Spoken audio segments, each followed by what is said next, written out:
those faces. I'm driving home for Christmas, yeah. Well, I'm moving down that line, and it's been so long, but I will be there. I'll sing this song to pass the time away, driving in my car, driving home for Christmas.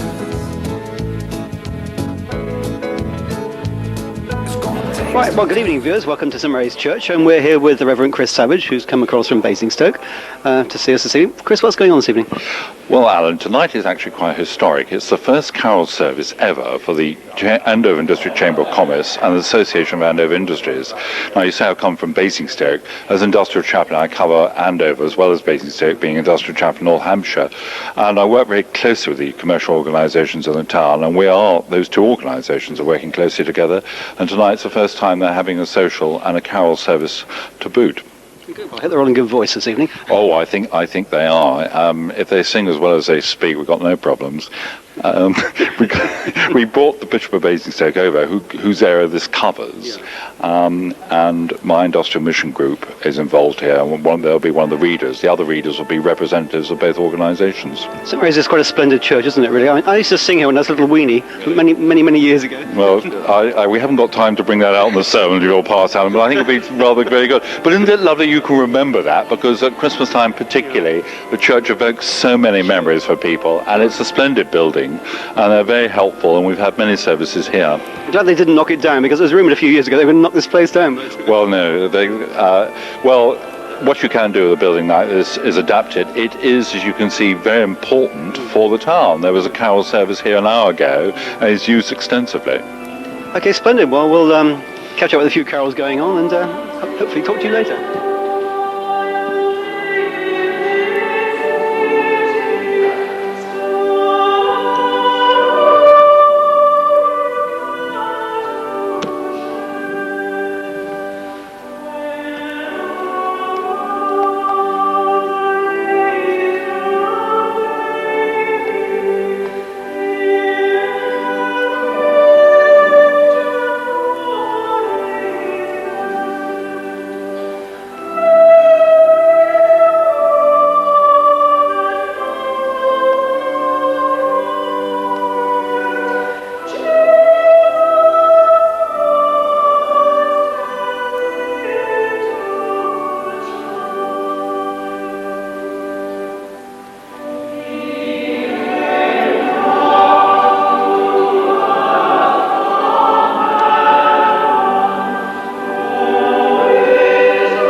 constabulary always have purges on vehicles. Yeah. The least little thing they will stop you for. I mean, they're not being nasty, they're just doing their job. Yeah. But it doesn't hurt, before you go off on a journey, or at least once a week, check the vehicle lights around and make sure they're all working. And that also includes the number plate illumination light and fog lights, which people tend to forget about. One other thing that's, if you're going on journeys during the winter, it always pays to carry a selection of bulbs that fit the vehicle. So if you do have a light go out on the side of the road, you can always get it replaced easily without endangering people by driving along with just one headlight. Yeah. Not only is it endangering yourself because you cannot see adequately where you're going, with just one headlight coming towards people, it can be very distracting. Yeah. People cannot judge the width of the vehicle, and silly people do silly things. They think, oh, that's a cyclist or whatever, and they try to overtake, and then lo and behold, there's a car straight in front of them. Yeah. So it pays just to carry a selection of bulbs, stop lights, indicators, side lights, headlight bulbs. I mean, it's not a vast expense. You can just keep it in a little box in the glove compartment. They're there with you all the time.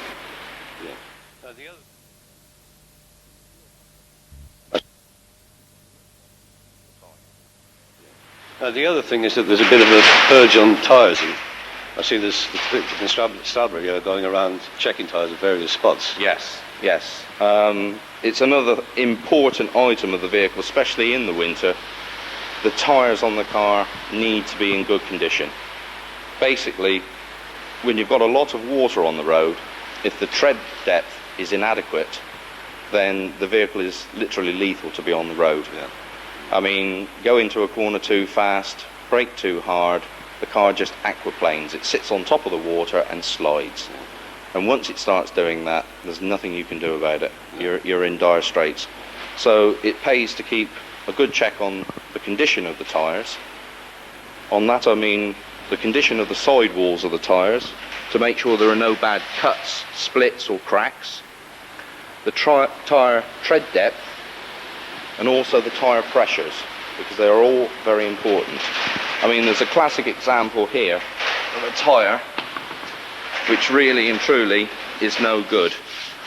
Although it's got reasonable tread on that side of the tyre, as you can see, as it comes towards the inside of the tyre, the tread is disappearing. Oh, yes. Yes, it's done.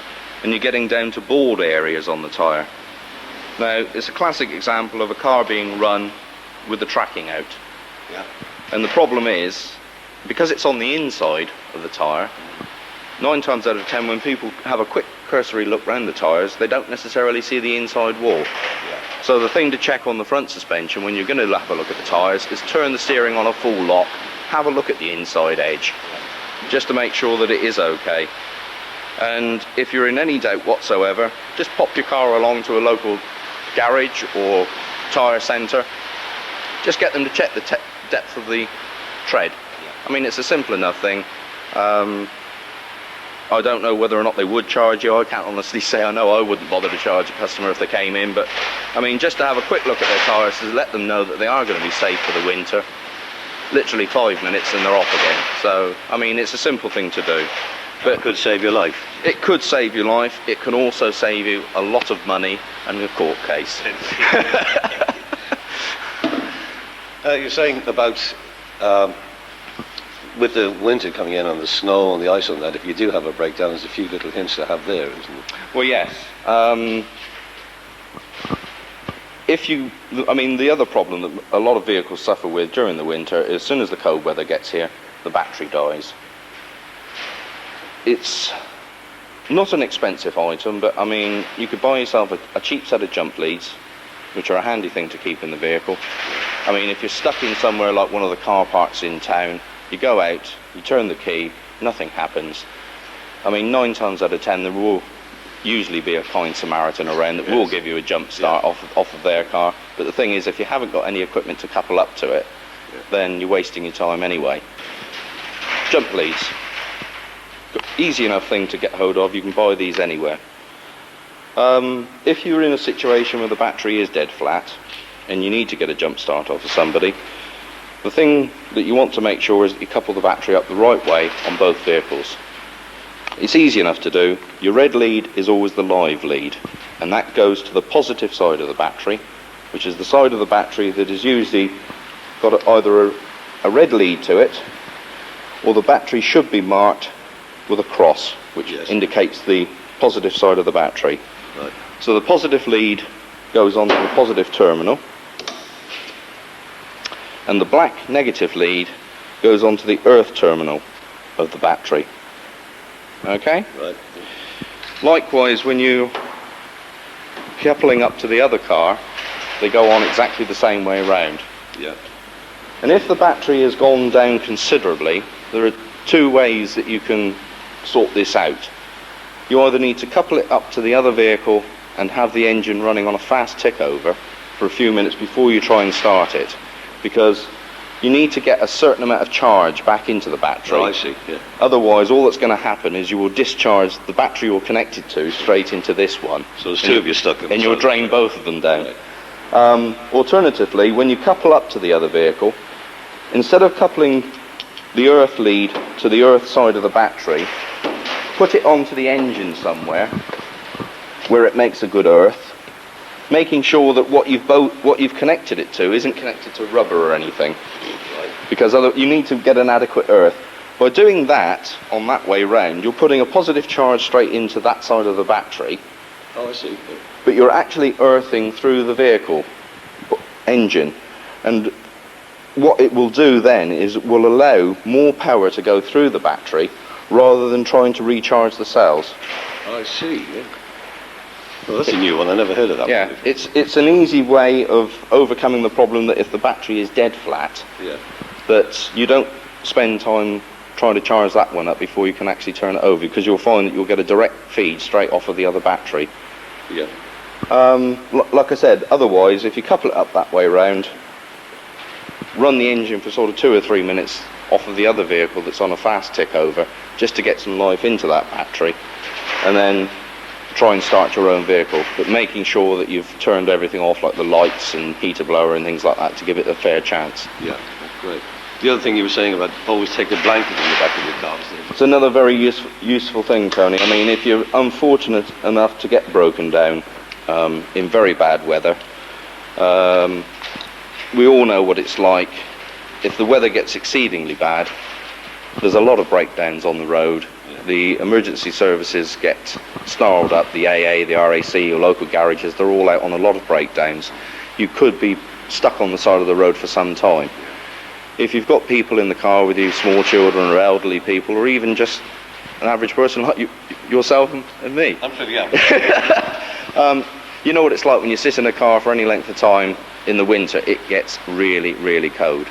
So, you know, just a normal picnic blanket or something like that thrown in the boot that you can wrap around yourself, or just a thick coat or something adequate that will keep you warm. Because there's nothing worse than sitting on the side of the road with a broken down vehicle. That's bad enough, but when you sit there and freezing to death as well, it's even worse. Right. Well, that's Tony. And don't forget, he's up in Charlton Road behind Road Garage. And Tony, thanks very much, and hope we can come along again and do some more tips with you.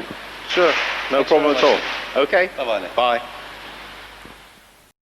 This is Town TV. Watch it.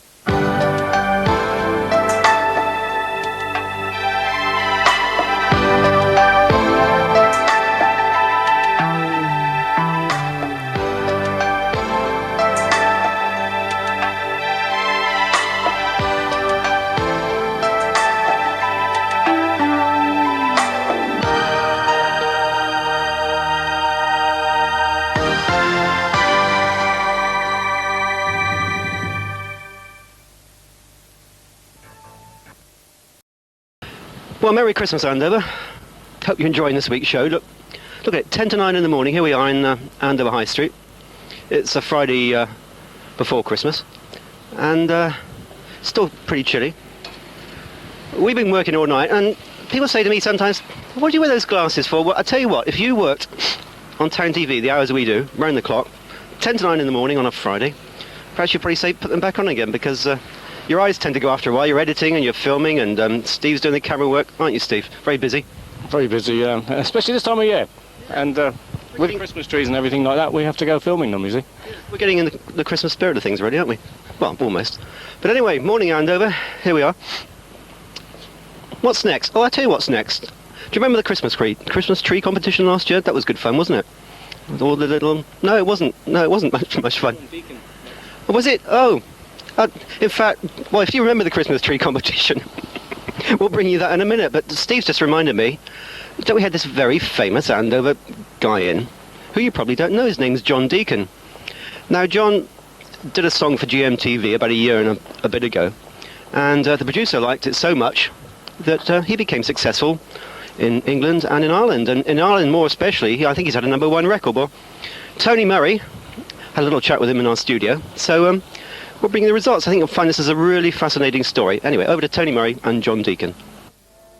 I saw a rainbow bleeding in the evening sky, orange and red and indigo and blue, and a gypsy wind crept sadly through the dying leaves, and all of this reminded me of you. Well, I couldn't afford to get him a present, so just wanted to have his name put on telly. In that wonderland of which you used to sing. They passed me on to the producer, and she was talking to it, and I said, could you wish my dad a happy Christmas? And she said, what can your dad do? And he said, he can sing. I'm not used to studios. I've never been in the studio before until I recorded the song. And I try to put as much feeling into the song as I possibly can, which portrays, you know, the fall of Julie Garland and the pressure that she was under. Sanctified and celluloid, you went your merry way. I'm still a dad, and I still have to do the washing, the cleaning, the cooking, and all the jobs that goes with being a dad. Until at last. John Deacon. Now, who is John Deacon? I don't know. What's he got to do with Andover? Why is he on the Andover show? Let's find out. John, why has all this thing happened to you now? Well, basically, I have relations in Andover, mother-in-law and lots of relations like that, cousins and everything. And a year ago, last July, my wife and me split up, and I become a one-parent family. I live in Folkestone, in fact, not in Andover, but that's quite simply because of the position I was left in with 4 children, because I had to go on income support. And it was tough going. I was a hotel manager in Folkestone. Then I had to give my job up to look after my kids. I've got 1 boy and 3 girls, and basically on income support, struggling to pay bills and everything like that, and on £80 a week, nothing going for me. And then at Christmas, about this time of the year, my kids come to me and said, Dad, can we have some money to buy you a Christmas present? And I said, yes. Well, no, sorry, they asked you for the money to buy me a Christmas present, see? And I said, well, I'm really sorry, kids. I said, I'm sorry, don't buy me one. I said, I'm struggling enough to buy you one. I said, on £80 a week and pay the bills and buy the food and that. Anyway, they weren't too happy with that, I don't think, because they went away and had a think to themselves, and they got this idea of ringing GMTV and asking would they wish their dad happy Christmas. They rung right through, got through right to the producer behind my back, and it appears the producer said to Charlotte, can your daddy do anything? She said, oh yeah, Dad can sing. So yeah, indeed. And she said, well, professionally, semi-professionally? She said, oh, well, no, in the bath and around at home and that. You know, Dad used to be a hotel manager before, you know, he went on income support to look after us. So she said, well, don't tell Daddy. I'll ring Daddy up tomorrow morning and surprise him. So I took the kids to school, and I made a cup of tea when I got in from the school and a bit of toast, and that sat down, and the phone rung. This woman says, hello, is that John Deacon? I said, yes, it is. She said, well, I'm Heather Jo, and I'm the producer at GMTV, and I know everything about you, John, from your children. And I'm ex-directory on the phone, so I thought it was an automatic wind-up that someone was joking around. And she told me a lot of things, what we'd gone through and everything like that. And I then realised that this woman did know a lot about me.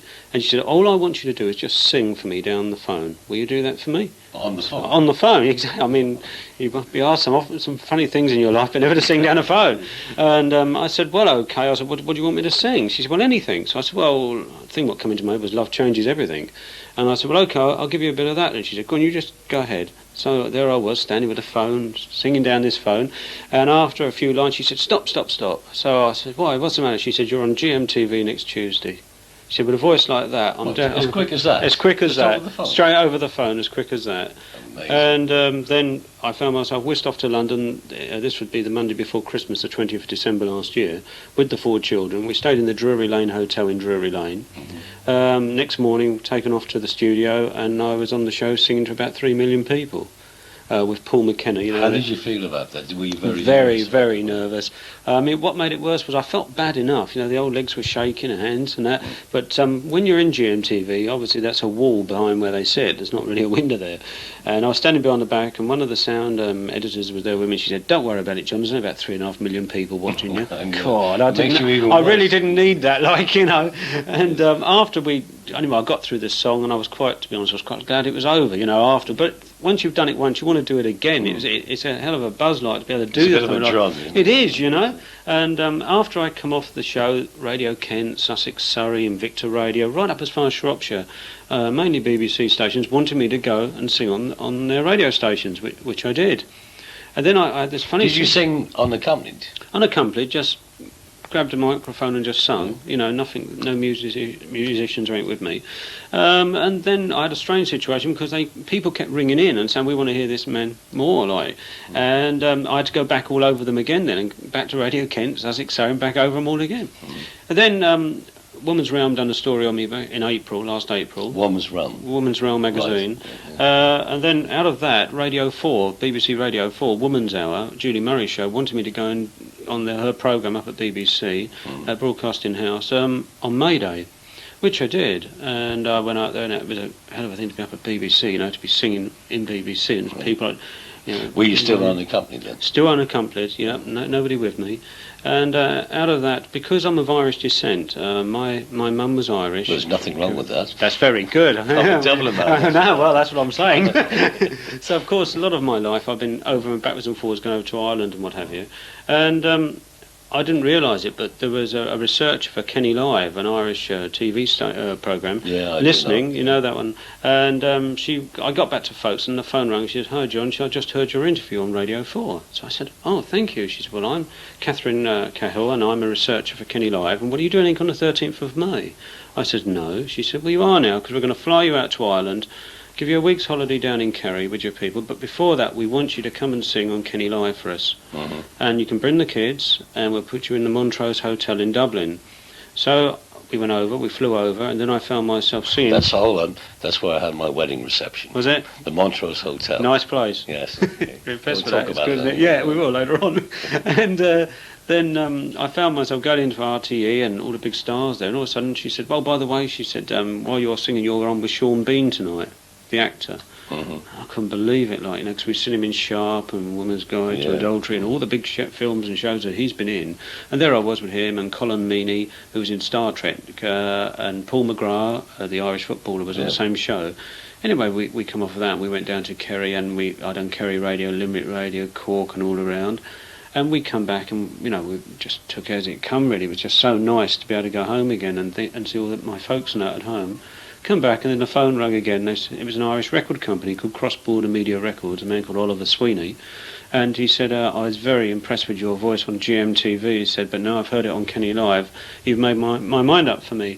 I'm going to send you over 2 songs I want you to learn. One is Lament for Julie Garland, one is called Supermarket Wine." Who wrote these? A man called Mickey McConnell. He actually... Are they recent songs? They're new songs? They're new songs, yeah. They've never been recorded before. Yeah. And he comes from a place called Listowel, which is in County Kerry. Right, I know it. You know, and anyway, he said, I'm very strongly thinking about giving you a record contract. I want to hear how you do these songs.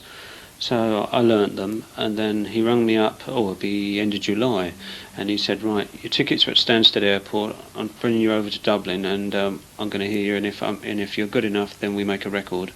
So I said, right. So my dad helped me with my children, he looked after them, he took them to Bognor Ridge to Butlins for a week's holiday. Then I went over, and when I got into this kind of millionaire's house, like, beautiful, and he says, "Right, John, we're on our own. I've got Martin, guitarist here, let me hear you now. Just let me hear you sing." And I just started singing the songs that he wanted me to learn, and he says, "Tomorrow morning," he says, "before we go into any recording studios, we go and see some lawyers and we get some contracts drawn up. And I'm drawing contracts up for a single and 2 albums to make with you." So I couldn't believe it, and then we That went was into the all studio. very fast, though. It was, The yeah. whole thing was so fast.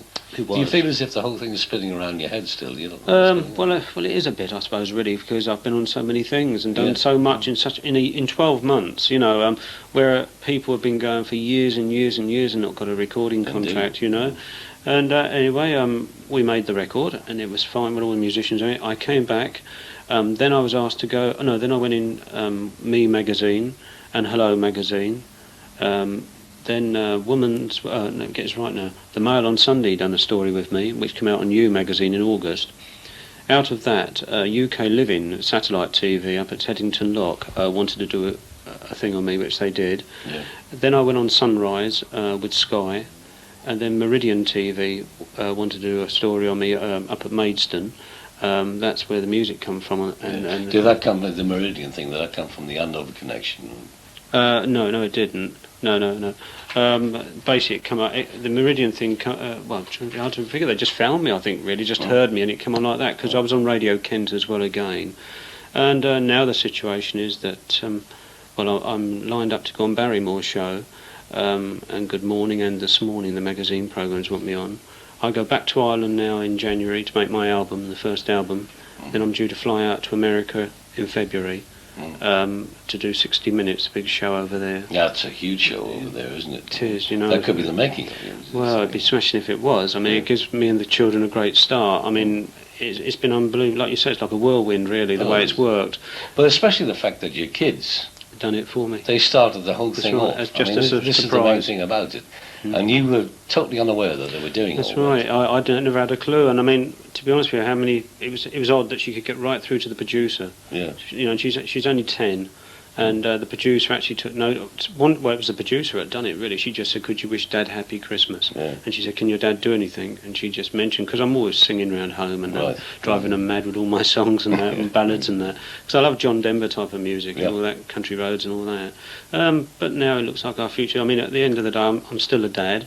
And we still do the washing, cleaning and cooking and all the things that has to go with being a dad. Well, you haven't got the chauffeur yet, you? No. Oh, you Far haven't from got that. The housemaid and all that. No. But that might come. That might I doubt if you'd enjoy it anyway. No, I don't think I will. John, are you going to come back every now and then and tell us how things are progressing? I'd love to. Although everybody will know. Thank you very much. As soon as you start going on. That's right. Because I've heard you singing downstairs unaccompanied. Yes. And I thought it was fabulous. Thank you very much. You reckon you could do something for us now? Yes, if you like a song. I don't know what song you'd like me to sing for you. Would you like a bit of Supermarket Wine? That will be great. Okay. You'd insist we'd share the driving as we left the city lights in a clapped-out Morris Minor heading west on Friday night, and the heater wasn't working and we never had a spare. But we called that old car Flattery, for it got us everywhere. And when we'd stop to pitch the tent, it always seemed to rain. It was then that I discovered you forgot the pegs again. And I couldn't get that campfire lit no matter how hard I tried. Don't you remember? We had roadside stops for bread and cheese and supermarket wine. When the world was ours, I was yours, and I thought you were mine. John, thanks very much, and a very happy Christmas to you and to your children as well. Thank you once again. I saw a rainbow bleeding in the evening sky, orange and red and indigo and blue, and a gypsy wind crept sadly through the dying leaves, and all of this reminded me of you. Well, couldn't afford to get him a present, so just wanted to have his name put on telly. In that wonderland of which you used to sing. They passed me on to the producer, and she was talking to me, and I said, "Could you wish my dad a happy Christmas?" And she said, "What can your dad do?" And I said, "He can sing." I'm not used to studios. I've never been in the studio before until I recorded the song. And I try to put as much feeling into the song as I possibly can, which portrays, you know, the fall of Julie Garland and the pressure that she was under. Sanctified and celluloid, you went your merry way. No, I'm still a dad, and I still have to do the washing, the cleaning, the cooking, and all the jobs that goes with being a dad. Until at last you found fair weather, friends all slip away. You struggled to survive the life you led. Now insubstantial images are all that's left of you. He's an excellent dad. He helps us with our homework and he also helps us when we've got problems, and I think it's excellent. Like mocking laughter on an empty stage. And I wondered, did you find what you were searching for? I hope that the record will be a success for me, and if it is, then it gives me more chance of getting a better future for the children and myself. Broken dreams and falling stars, broken hearts and bluebirds' broken wings.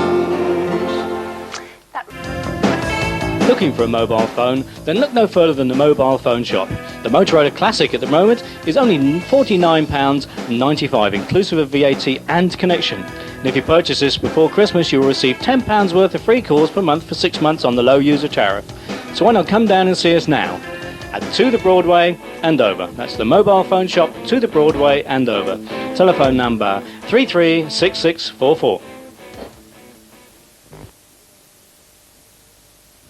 The name has changed, the quality remains. County Flowers, situated in the Chanty Centre. We are pleased to offer a complete floristry service, including a national and international relay. We stock a wide range of fresh-cut flowers, silk and dried sundries, Christmas gifts and basketware. Our professional and friendly staff are at hand to help and advise you. Order now for that something special. Weddings, birthdays, funeral tributes, bouquets and baskets. Or why not give us a call on Andover 345 605.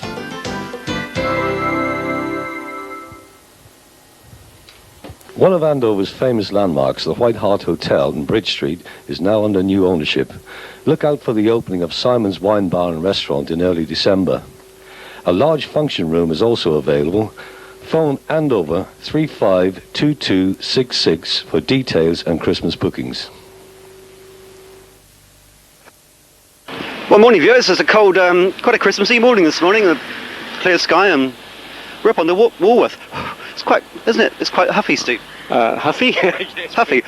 And there's Croydecks over there. We're in Central Way.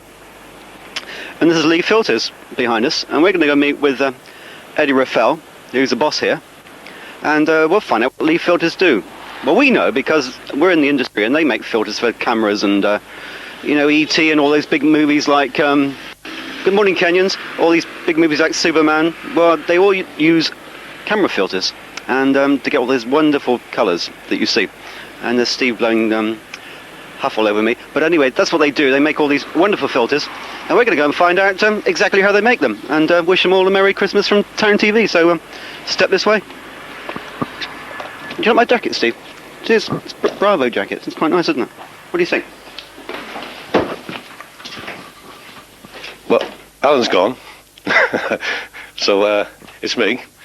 He's gone out to Middle Wallop because there's something happening, UFOs or Santa or something's happening out there. So he got a quick phone call and he had to shoot off. So you got me and Lee Filters and the MD himself, Eddie Raffel. Morning. How you doing, Eddie? Very well, very well. How are you today? I'm very well indeed. It's a lovely morning. It's a beautiful day. Beautiful. Can we have a chat about the company? Let pleasure. people know. Where should we go? Yes, we can go up to the boardroom if you wish. Fine, that's great, thanks.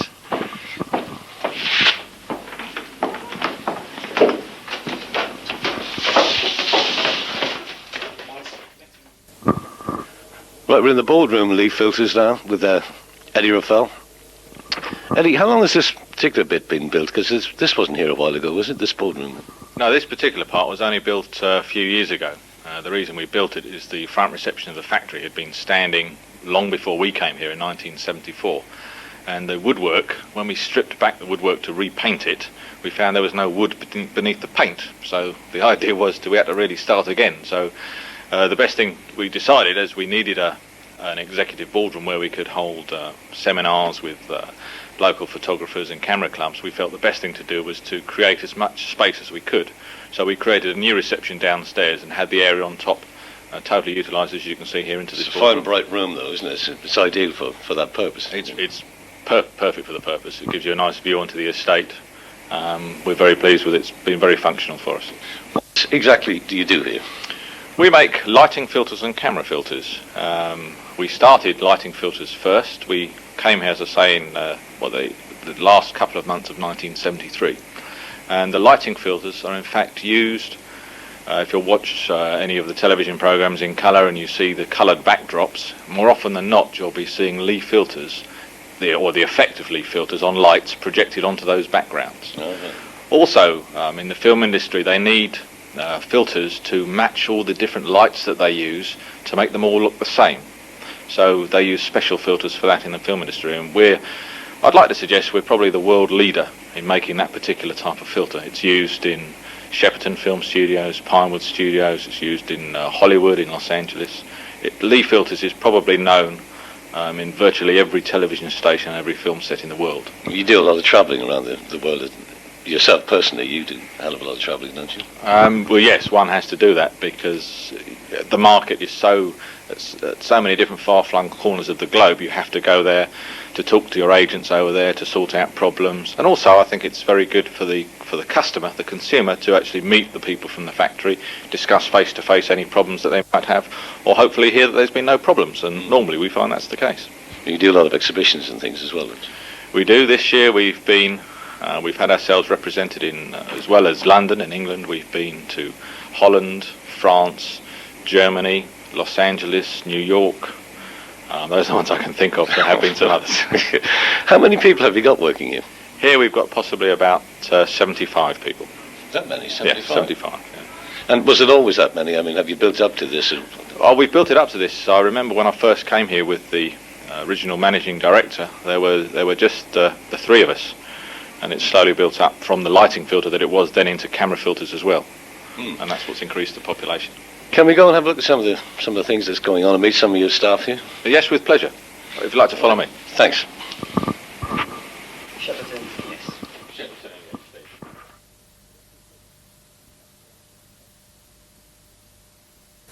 With the improvements being made at the George Inn, Andover has a new venue for great entertainment and excellent food. The George Inn is located in the George Yard just off Andover High Street. So look out for the opening of Oscar's Wine Bar and Restaurant in the early new year. Call Tom or Sandra Lenahan on Andover 336562 for details of forthcoming attractions during the festive season.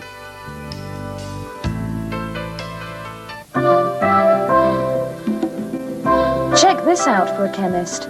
Does your chemist offer you free perfume delivery, free gift wrapping, free film on all developing and printing, free prescription pickup and home delivery?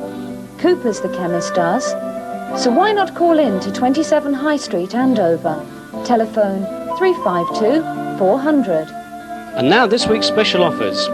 Straight from Beverly Hills in America, fragrance Giorgio in the distinctive yellow and white striped box. From Christian Dior, the new fragrance Tendre Poison. We have Eden, the new fragrance from Cacharel, that's reduced to £15.50, and we have the classic Chanel No. 5, reduced from £36 to £28 for the EDT spray. Robinson Butchers, the High Street, Stockbridge. Purveyors of high quality meat, game and fish. For all your Christmas requirements, phone 810609. That's Robinson's The Butchers, the High Street, Stockbridge.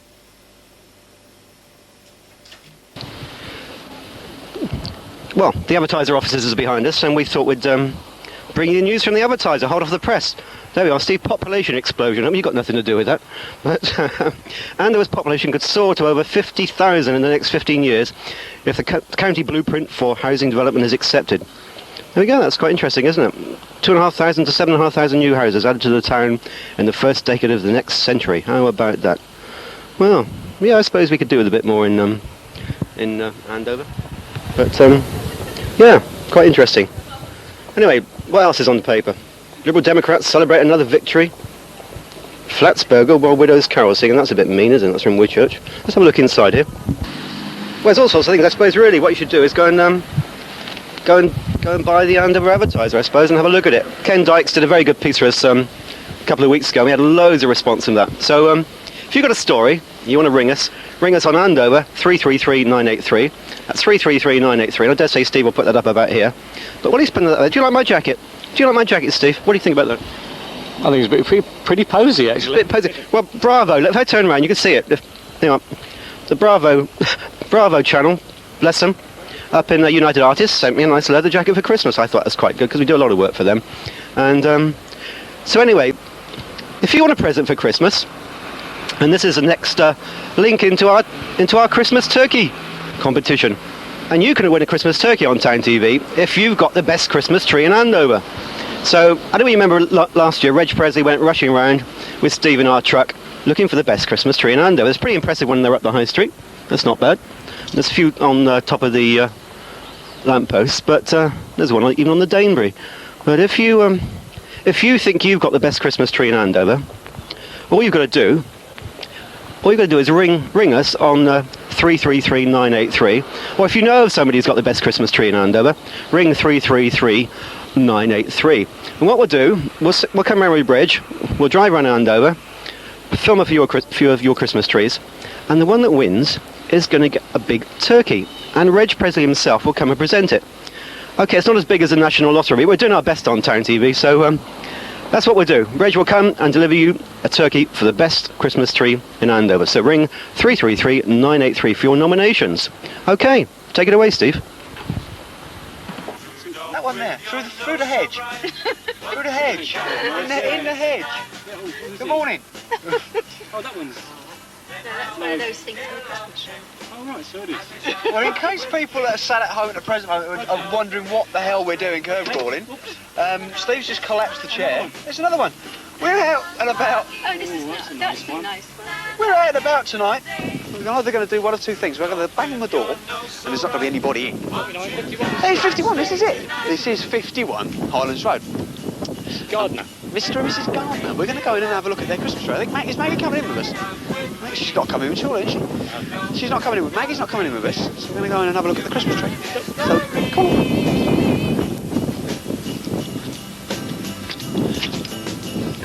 I don't know whether these things work. You ever notice whenever you go to a door and you push the button, you can never be sure whether it's working because you can't hear it. And I don't know whether you can hear me at the moment because the wind's crossing. I have pressed it, yeah. Oh,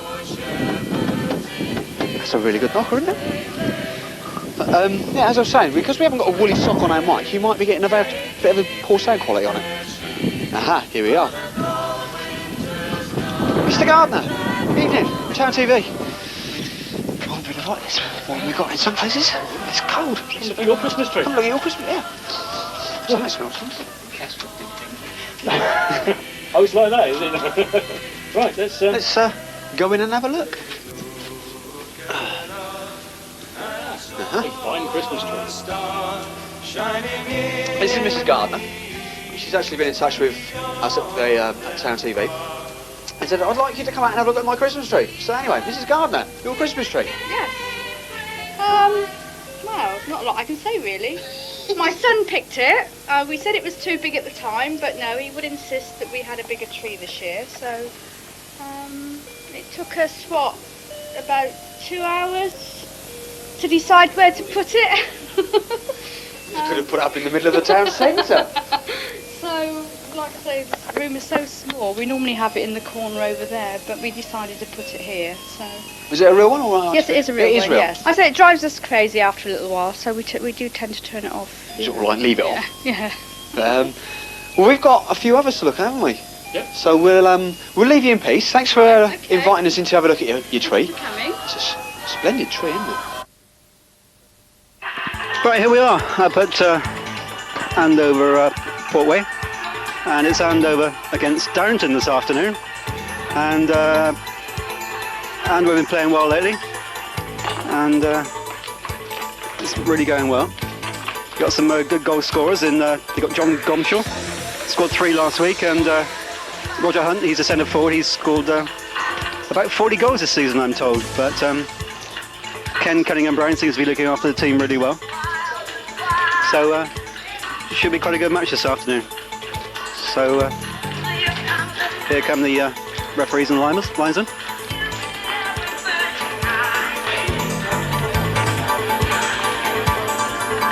Anyway, it's not cold.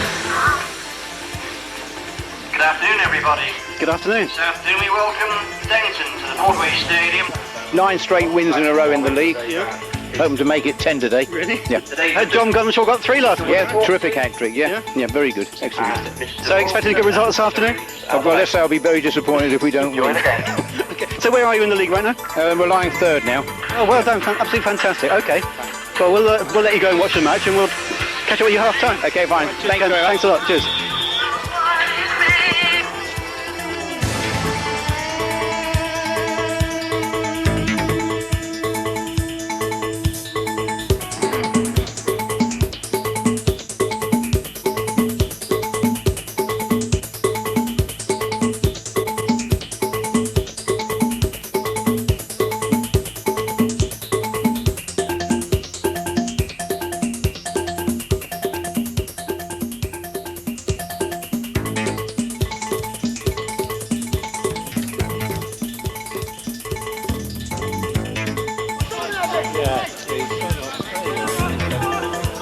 Right, well, as I say, welcome to Andover Portway. We're here this afternoon to cover the football. We're going to be bringing you on Town TV a lot more sport because I know all you guys out there in Andover, and ladies, don't let's be sexist, a lot of people are really interested in sport. And to that end, we've just got our new sports reporter here. Her name really is Rebecca, but actually she wants to be called Baxter, and she's known by that name, aren't you? That's right, I'm known as Baxter mainly. Why have you got an Australian accent? I've just come back from Australia. I was working over there as a sports coach. A sports coach, you see, so she's very fit. And anyway, it's B-E-X-T-A. That's right, yes. We'll put it on the screen just about here, so you know who she is. So, so what do you think? What do you think of Andover and its football team? It's great. I mean, I think it's very well done. I mean, for a small town to have this sort of facilities, I think it's great. Yeah. And I mean, I think mainly every town needs something for the young. I think it's fantastic, yeah. What sort of things do you want to cover in your weekly sports report? Well, what I'm wanting to do is, although football is a main priority, especially in every small English town, I also think it'd be quite important to bring in some girls' sports as well, actually. What, like netball and all that sort of stuff, or Sure. boxing?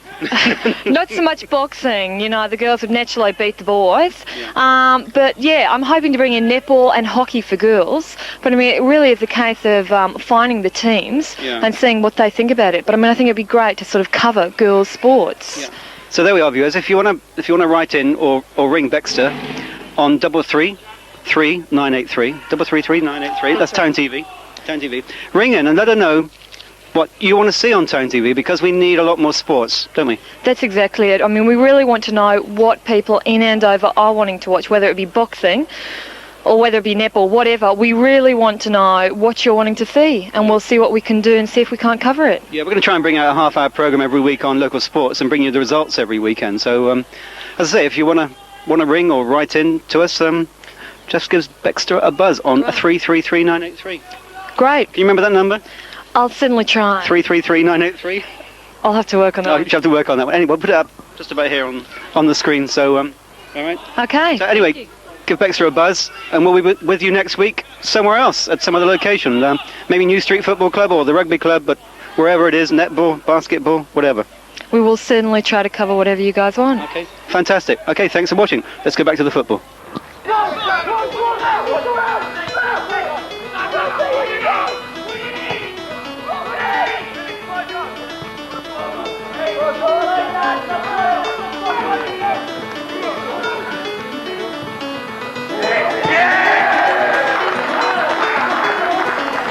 Well, there we are. After 24 minutes of the first half, Andover, Paul Hunt scored a great goal there. And I think Ollie, the cameraman, got that on camera. So, anyway, should be pretty good. So, Ollie, the match.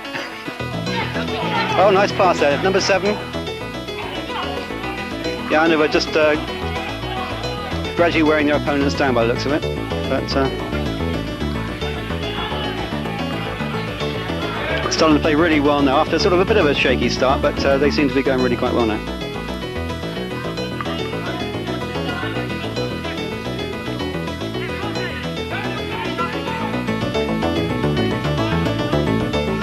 As Ken Cunningham Brown said, Andover now are third in the league, and playing very well indeed.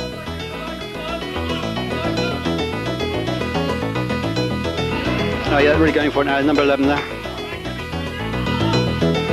Oh, never mind. Okay, well, Town TV have got to go now, but it's been a great result for Andover. Absolutely fantastic. And we'll be putting the final score up on the screen right here. So what do you think of the match? Pretty good, wasn't it? I think it's been fantastic. A lot of effort has gone in today. I've been getting quite excited actually during. Have you been jumping up and down? I've been having a ball today. I might just come and watch them again actually. But yeah, really good effort. Yeah. Did very, very well. Great. Yeah. Ken Cunningham Brown's obviously doing a really good job as boss. Yeah, well, he seems to be very relaxed over there behind Ollie. But yes, I think he's quite proud of his team today. Yeah. I think the record is 10, isn't it? Yeah. So they're trying to match that today. I'm not entirely sure if they are, but good luck to them. I hope they do it. Okay. Well, brilliant. There we are. Town TV signing off from Andover Football Club. So we'll see you next week, and hopefully you'll find something nice to report on for next week. Yeah, bye for now. See you next week. Okay, thanks for watching.